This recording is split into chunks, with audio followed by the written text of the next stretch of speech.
I wrote Structural Combat, and today I want to read some of it to you. Back to Arcane. Another story we follow in Arcane is the tale of two sisters separated by tragedy. The sisters from the opening scene are torn apart when Silco feels he is ready to reignite the revolution. A corrupt enforcer abducts one of the sisters, who he believes will be killed, and puts her in jail without a trial and without her name,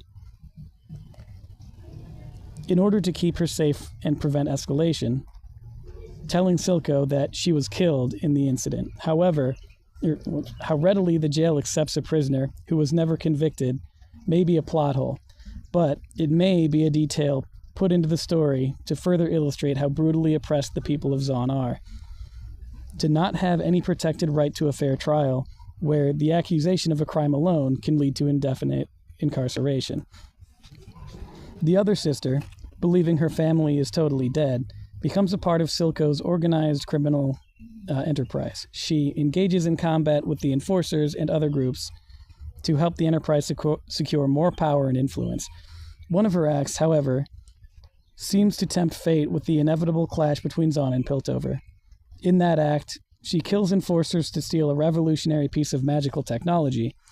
This forces Piltover to see Zaun as more of a threat that needs to be collectively punished and more heavily occupied by enforcers.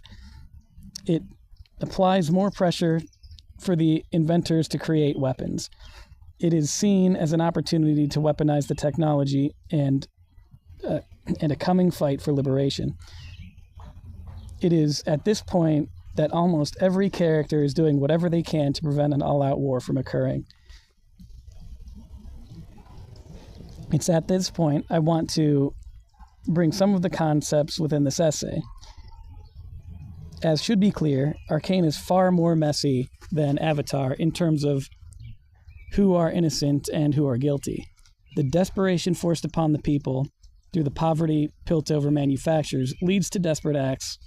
Addiction floods Zaun streets, though Silco is a liberation fighter demanding the economic independence of Zaun. He is also the architect of immense structural violence against the people whose sovereignty he fights for. He is both guilty of structural combat against civilians and engaging in the right to resist oppression.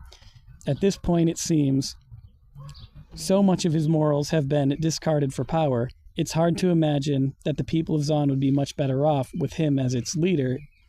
The Council, which dictates the policy of Zaun, continually legislates acts of structural combat against the underclass. This makes the Council a group of terrorist structural combatants, as their decisions lead to increased death rates in Zaun to extract more wealth from the working class.